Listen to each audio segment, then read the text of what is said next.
भक्त पर कृपा की वृष्टि कर देंगे। भक्त के जीवन में से अशांति, दुख, दरिद्रता को भागना ही पड़ेगा। सुल्तान बैजद जब तैमूर लंग के द्वारा हरा दिया गया तो सुल्तान बैजद को बंदी बनाकर तैमूर के सामने लाया गया। तैमूर लंग हंसने लगा। सुल्तान ने कहा कि हंसो मत,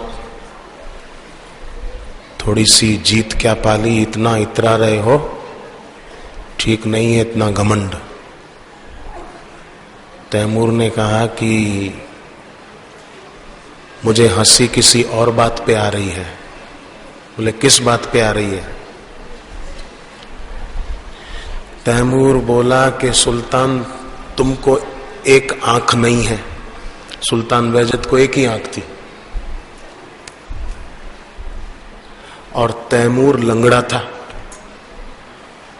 तो तैमूर बोला कि सुल्तान तू काना और मैं लंगड़ा, खुदा भी क्या करता है, लंगड़ों और कानों को बादशाहत दे देता है। पर तैमूर को पता नहीं था कि खुदा लंगड़ों और कानों को बादशाहत नहीं देता। शरीर, मन, बुद्धि से अपंग लोग ही ये बाहर की बादशाहत पाने की इच्छा रखते हैं। विवेकी भक्त उसकी इच्छा नहीं करते, वो तो अपने गुरु के चरणों का दास होने की इच्छा रखते हैं। बाहर का सम्राटत्व ऐसे अपंग लोग ही पसंद करते हैं और मानते हैं कि हम कोई बड़े हैं। शरीर से, मन से, बुद्धि से जो अपंग है उनको ही बाहर की बादशाहत अच्छी लगती है, भक्त को नहीं।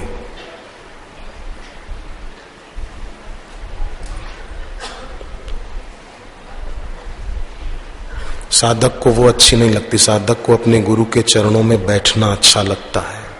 साधक को अपने गुरु की वाणी सुनकर अपने अंदर से अभाव का ही अभाव कर देना अच्छा लगता है।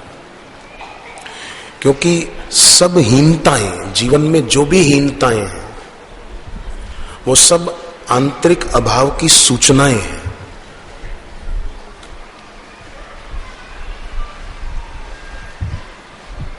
ये आगे निकल गया, हम पीछे रह गए, इसका नाम हो गया गुरु जी के आगे, हम रह गए।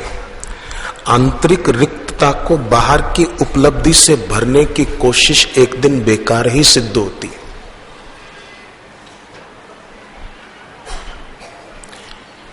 इसलिए ये याद रहे कि बाहर की वस्तुएं भीतर के अभाव को मिटाने में सक्षम नहीं है। इसलिए भीतर अपने गुरु भगवान की स्थापना करके उनकी पूजा करने की बात ज्ञानेश्वर जी ने इसीलिए कही। मुझे एक साधक के द्वारा उसका अनुभव सुनने को मिला। महाराष्ट्र के हैं वो।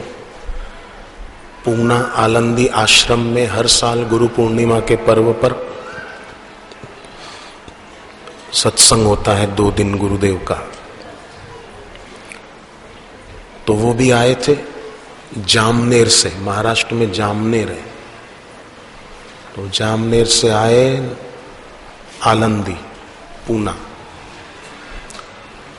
तो जहां उनको निवास मिला था वहां पर रात को जप करते करते सो गए। स्वप्न देखा कि गुरुदेव ज्ञानेश्वर महाराज जी के साथ बैठे, जहां उनकी समाधि है, समाधि के भीतर। ऐसा उन्होंने देखा।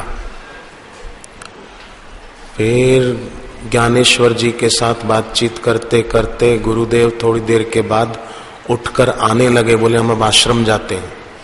तो ज्ञानेश्वर जी बापू जी को छोड़ने के लिए बाहर तक आने लगे। तो गुरुदेव ने उनको कहा नहीं नहीं आप बैठो, हम जाते हैं।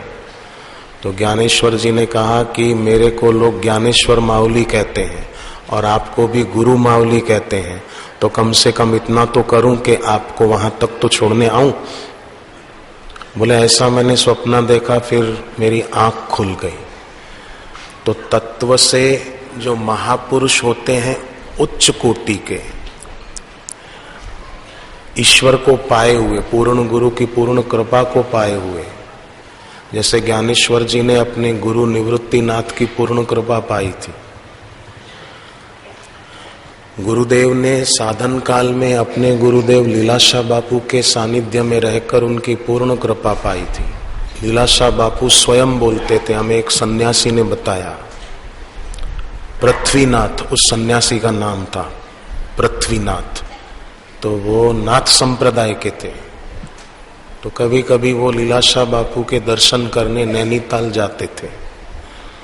तो एक बार लीलाशाह बापू ने पृथ्वीनाथ सन्यासी को कहा कि पृथ्वीनाथ, एक दिन ऐसा आएगा जैसे गीता और भागवत को लोग आदर से पढ़ते हैं, ऐसे इनकी वाणी, बापू जी के तरफ इशारा करके कहा, इनकी वाणी को लोग आदर से पढ़ेंगे।